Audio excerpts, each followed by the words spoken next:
Welcome to the Giant TCR Advance. This is the latest review on YouTube for the Giant Advance. It's a climbing bike. It is a climbing bike. We've got some clips in this video. We've got some indie pack stuff. Stay tuned. Watch the whole lot. We'll do a full review. And this is not sponsored. Gave the bike back. And it definitely rides well, but it's definitely racy. Very, very, very, very racy. Check it out. This is indie pack spec. It's where we sleep in indie pack. Find a sofa for the Nullarbor, watch on TV. Who the fuck's watching TV? Get on your bike and let's fucking roll.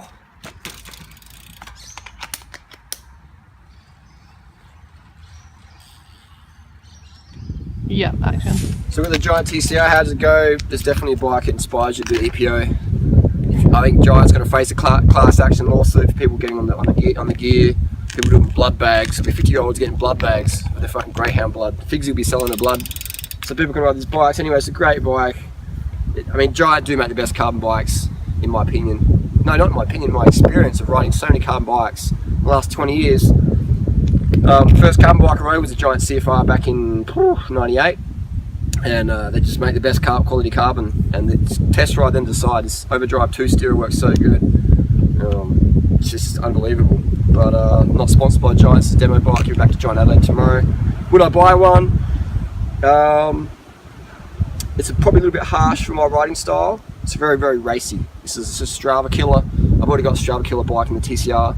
The wheel set's really good. I mean, these are stiffer than my lightweights in terms of power transfer. So they've got DT twist internals there. So the wheel set's legit. I mean, most carbon wheel sets are shit. The braking doesn't work. I haven't done anything in the wet, but in the dry, they feel like alloy clinches, almost.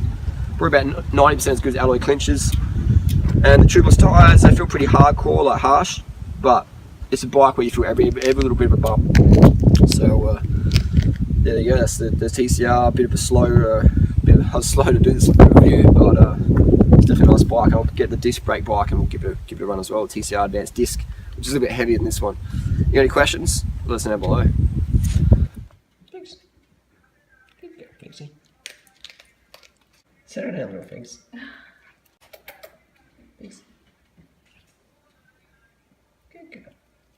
The drivers coming up here were nuts. So Green Hill Road's a bit sketchy. Wow. Literally truck and trailer, he's just going full gas. Yeah, up Green Hill. Yeah. I was like, what's a truck doing on this road? He's probably lost.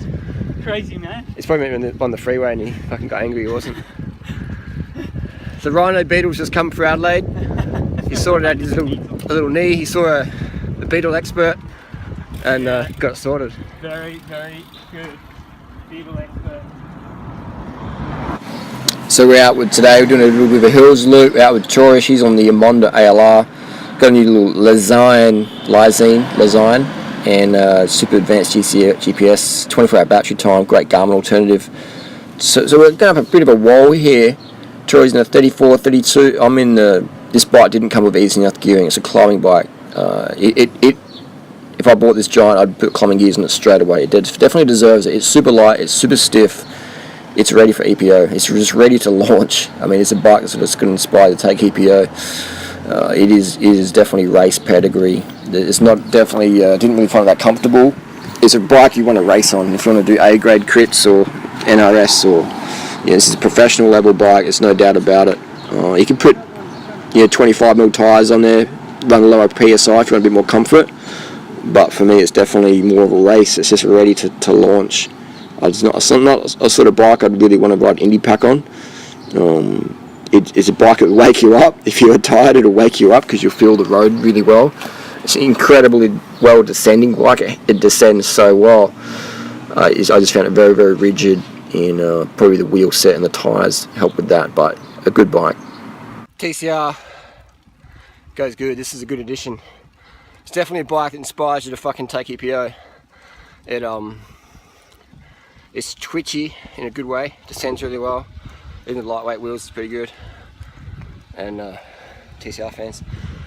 And it's just a great bike. It's a bit harsher than my ISP old school TCR, but that could be because of the tyres and wheels. We don't really know that. So it's definitely, is it indie pack ready? Put bigger tyres on there, let the air out. It's indie.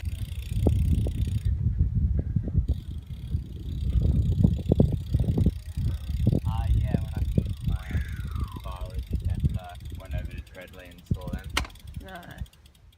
Let's have a look at the bike close up. So it's Giant's Carbon. They make their own carbon. They don't get anyone else to make it. They make their own carbon bikes. Giant do make carbon bikes for Colnago, Trek, Specialized, etc. on occasion. So they know how to make bikes. The wheel set was really good. I didn't get to ride it in the wet. I'd probably say most carbon's pretty shit in the wet in terms of brakes, caliper brakes. But it definitely feels like a nice wheel set for summer use or for dry road usage. Any carbon wheel set I don't recommend in the wet unless it's disc, but it definitely was a legit wheel set, like legit wheel set. Durability, I don't know, I only did one ride on it, but it felt pretty good. And the hubs, standard spokes as well. The Ultegra Group set, we know that works, a 6800. I'd slap a 32 cassette on this bad boy straight away. It'll work with that derailleur. You can run tubeless ready. I've never really ran tubeless on the road. Mountain bike, I love it. Road, not much experience with it. I've got so many tyres I've got to wear through before getting tubeless ones. Ultegra cranks. It's not even a 5034. This bike is definitely a climbing bike. I just put my XCR pedals on there. I put a 5034 on this. It's a climbing bike. It deserves climbing gears. Seat posts, I like the seat posts. Easy to adjust up and down. The ISP is a bit of a pain in the bum if you want to do a bit of modifications. But ISP is very comfortable, so give what you can take. The frame, the Overdrive 2 steer is great. Overdrive is great as well. 1 or 2, they both work. It's a full carbon steer, so be careful with that. Use a torque wrench, please. And that's the advanced frame, and this is the advanced Pro model, which means it's got a carbon steer. The forks felt pretty good, and the hubs rolled really well. Pretty sure the DT Swiss internals, the front fork a little bit tight there. It would fit a 28 on a skinny rim, but it wouldn't fit my 28mm on my Envies. So that was a bit of a negative on there, but definitely it's a UCI approved frame. Definitely race, like I keep saying before, it's race ready, it's EPO ready, it's just ready to launch. If you get dropped in this bike, it isn't because of the bike's fault. I'm assuming you've got the proper gearing on there. I definitely put this bike, it's a climbing bike, a 32 belongs in it. And just steep bergs. The brakes work good. Actually, the 105 brakes have more clearance than the Ultegra. The 105 5800 have more clearance than the Ultegra 6700. So maybe that could help with some wider clearance. My critique of this bike, I would prefer if it could have wider tyres on there and come stock with a 50, 34, 32. That would be my critique. The seat, I like the seat, but seat's personal. That's my only critique, is increase the clearance for fatter tyres and put climbing gears on this bike, because it's a climber. I've raced A-grade crits, never got dropped with a 5011. So definitely, that's my only fault. I like the bike, worked good. In the comments down below, let me know. Beautiful Adelaide, loving it.